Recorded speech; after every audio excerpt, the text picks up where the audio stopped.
Hey, ça fait longtemps qu'on ne s'est pas vu. Pas beaucoup de temps en ce moment pour faire des vidéos et j'ai toujours pas le temps d'ailleurs.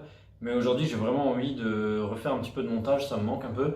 Et donc, je vous propose une vidéo que j'aurais dû monter depuis longtemps et qui est déjà prête, mais qu'il fallait que je découpe un petit peu sur les points positifs de Montréal. On en est encore là. Voilà, je vous laisse avec les points positifs de Montréal.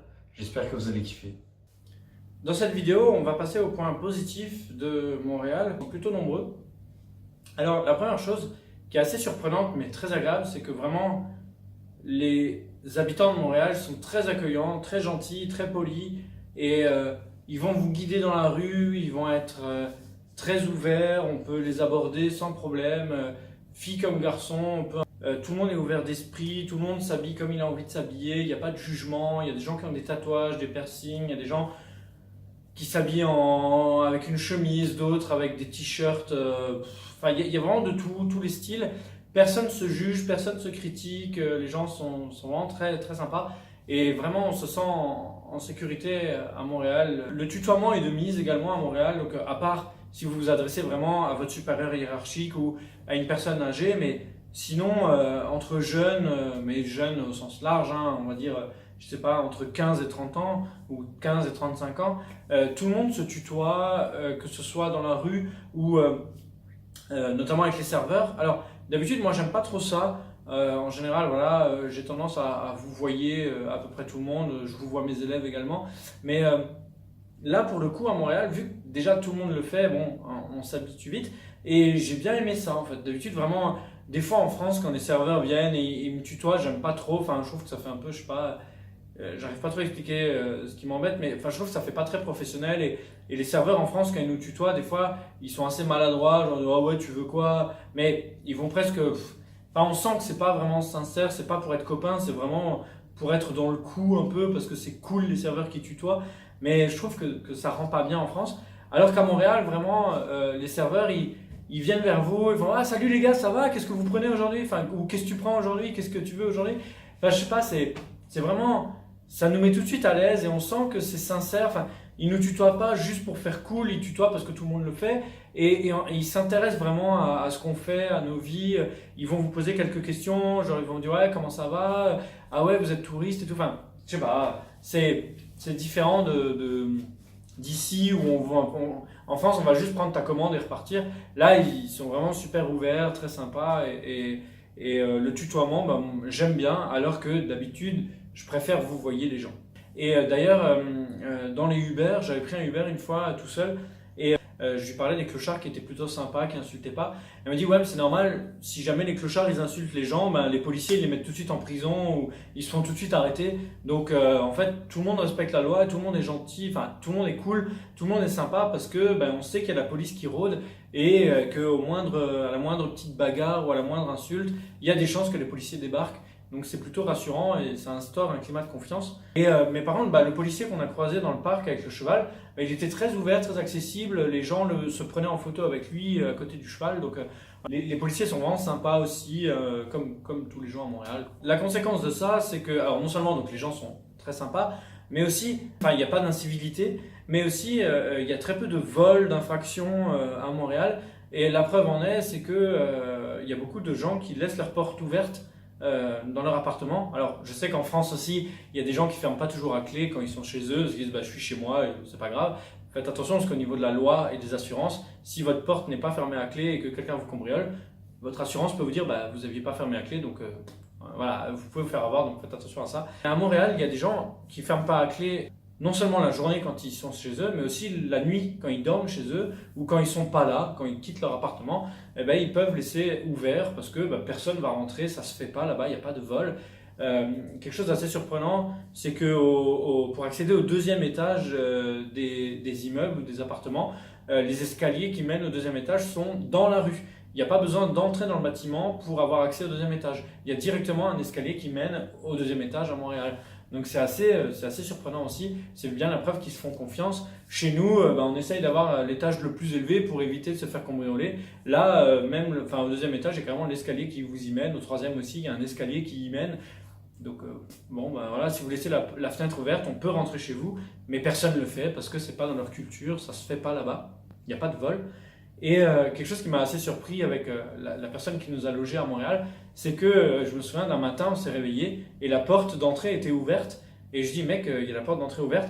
Il me dit, ah ouais, bah, il y a sûrement quelqu'un, quand il est sorti de l'immeuble, il a dû claquer la porte et ça a fait s'ouvrir la porte. Et je dis, mais mec, tu fermes pas à clé? Il a dit, bah non, ça sert à rien, personne va rentrer. Et le fait que la porte était ouverte, il n'a pas eu peur du tout, enfin, c'était normal. Enfin, voilà. Donc c'est assez, vraiment, un sentiment de sécurité que tout le monde partage et il n'y a aucun problème. Il y a plein de gens qui se promènent dans la rue avec le portable dans la poche arrière, ils se le font pas voler, enfin voilà, c'est vraiment chouette. Dans le métro aussi, j'avais un sentiment de sécurité complet dans le métro. Les gens sourient, ils tirent pas, ils font pas une mauvaise tête. Il n'y a pas de personne qui urine dans le métro à chaque station. Ça sent pas mauvais quand on descend dans le métro. Les gens vous laissent entrer, sortir, ils sont polis. Enfin, c'est vraiment super. Un autre point que je veux aborder, c'est l'eau. Alors il faut savoir que, enfin, c'est assez intéressant. À Montréal, l'eau est gratuite. L'eau du robinet. En France, elle est aussi plus ou moins gratuite. C'est l'acheminement de l'eau qui coûte de l'argent et le traitement de l'eau pour qu'elle soit potable et bonne. Donc bon, mais en France, quand vous laissez couler l'eau du robinet, en général, vous payez. Hein, c'est logique, vous payez assez cher. Alors qu'à Montréal, si vous laissez couler l'eau du robinet, ça coûte rien, ça vous coûte rien de plus, même l'acheminement est gratuit. Quand vous allez dans les bars également, on vous sert systématiquement un verre d'eau. Dès que vous arrivez, on vous ramène la carafe d'eau avec des verres, on vous sert de l'eau. Et dès que votre carafe d'eau se vide un petit peu, ils vous ramènent une autre carafe d'eau sans qu'on demande rien. C'est vraiment un réflexe dans les bars. Alors qu'en France, quand vous demandez une carafe d'eau, souvent le serveur il dit « Ah, tu veux une carafe d'eau, t'es sûr ?» Genre, on a l'impression que ça l'embête parce qu'on ne paye pas, donc c'est pas cool. Et il faut souvent demander la carafe d'eau 2-3 fois avant qu'elle arrive enfin. Alors que là-bas, vraiment, soit ils vous la servent tout de suite, soit vous demandez de l'eau et il vous dit « Ah ouais, tout de suite » et il va vous la chercher très vite. Il ne va pas vous faire attendre pendant 2 heures avec la carafe d'eau pour que vous consommiez autre chose de payant. La conséquence de ça, c'est que souvent, l'eau, elle a un mauvais goût, elle n'est pas très bonne.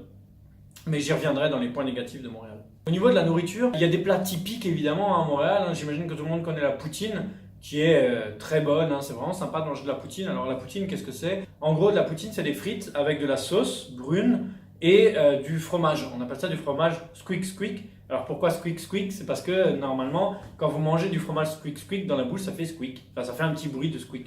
Alors, il se trouve que j'ai un ami, quand on est arrivé à Montréal, il a pris une poutine dans un restaurant de mauvaise qualité, dans un fast-food, et donc son fromage faisait effectivement squeak et il n'avait pas de goût. Moi, j'ai mangé 2 poutines dans des restaurants, voilà, des bons restaurants, des restaurants normaux, et du coup, mon fromage ne faisait pas squeak, c'était du bon fromage. Il avait un petit goût et mélangé à la sauce et aux frites, c'est super bon. Donc j'ai beaucoup aimé la poutine, je vous le conseille vraiment, c'est gras mais c'est bon. Par contre, ça ne me manquera pas. Je ne vais pas me dire non, oh non, je suis en Alsace, il n'y a pas de poutine. Non, c'est pas grave quoi. C'est pas. Alors que la tarte flambée, si je mange plus de tarte flambée, là, ça va me manquer. Donc la poutine, c'est bon à tester, mais c'est pas non plus. On peut s'en passer. Petite parenthèse aussi, je trouve que les frites à Montréal sont meilleures que chez nous. Ils ont des bonnes frites bien cuites, etc. Enfin, bien croustillantes et j'aime beaucoup les frites là-bas. Autre spécialité, cette fois plutôt sucrée. Bon, vous connaissez le sirop d'érable, j'imagine. Bon, moi, le sirop d'érable, je suis pas forcément très fan. J'aime bien les gâteaux, les petits biscuits au sirop d'érable, mais le sirop d'érable comme ça, à boire comme ça, avec du sirop ou autre chose, j'aime pas trop. Par contre, il y a les queues de castor. Les queues de castor, alors il y a différentes sortes de queues de castor. C'est plutôt bon, hein, c'est assez bon de manger des queues de castor, mais c'est très très très sucré, très très gras. En général, la couche de gras qui reste ensuite sur le papier, c'est un peu comme quand on mange un beignet bien gras en France. Vous avez énormément de gras sur le papier, donc bon, voilà, c'est pas très sain, mais c'est plutôt bon, une queue de castor, donc je vous le conseille aussi. Personnellement, j'avais pris une queue de castor au riz, donc du beurre de cacahuète en fait, et elle était vraiment très bonne, mais voilà, après, il ne faut pas avoir peur de prendre un petit peu de poids en mangeant ça. La nourriture n'est pas très chère là-bas. Si vous voulez des plats pas chers ou du fast-food pas très cher, vous pouvez en trouver sans trop de problème. Par exemple, un burger et une frite dans un fast-food, ça peut vous coûter entre 4 et 5 dollars, ce qui fait 2, 3 euros, 3, 4 euros. C'est vraiment pas cher pour un burger et des frites.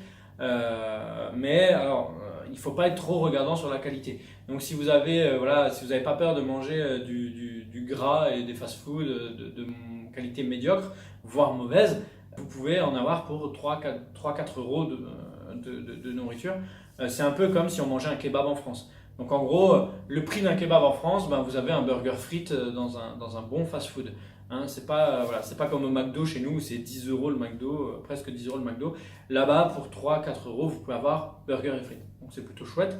Mais encore une fois, c'est de la junk food, c'est pas très bon. Il faut savoir qu'au Canada, les OGM sont tolérés, sont acceptés, donc vous savez pas toujours ce qu'il y a dans votre assiette. On trouve évidemment également de la nourriture de qualité, mais j'y reviendrai dans les points négatifs. La nourriture de qualité se paye, évidemment, comme partout. Mais c'est assez, j'y reviendrai également dans la conclusion. En gros, il y a vraiment, soit vous prenez quelque chose à 3-4 dollars, enfin 4-5 dollars, mais c'est pas très bon, enfin c'est pas de très bonne qualité et vous risquez de vous sentir un peu mal. Soit vous prenez de la nourriture de qualité, mais c'est tout de suite 20-25 dollars. Il n'y a pas vraiment d'entre-deux. Pour 10 dollars, vous aurez du mal à trouver quelque chose de vraiment bon. Vous aurez du mal à trouver quelque chose tout court en fait. En général, si vous allez dans quelque chose de bonne qualité avec un bon gros steak, ce sera tout de suite 17-18 dollars. Avec frites évidemment et salade. Si vous voulez un steak un peu plat ou avec des OGM dedans ou on ne sait pas trop, ce sera 4-5 dollars, mais voilà, il n'y a pas vraiment d'entre-deux. J'y reviendrai dans la conclusion. Bon voilà, je pense que j'ai fait le tour des points positifs, vous voyez qu'ils sont nombreux. J'espère que ça vous a plu. N'hésitez pas à aller voir ensuite les points négatifs ou on va dire la contrebalance de tout ça, puisque tout n'est pas rose à Montréal, même si vraiment tous ces points positifs sont c'est quand même chouette. Je vous remercie d'avoir regardé cette vidéo sur Montréal et je vais essayer d'en faire d'autres. J'aurai sûrement plus de temps dans quelques semaines. Allez, ciao!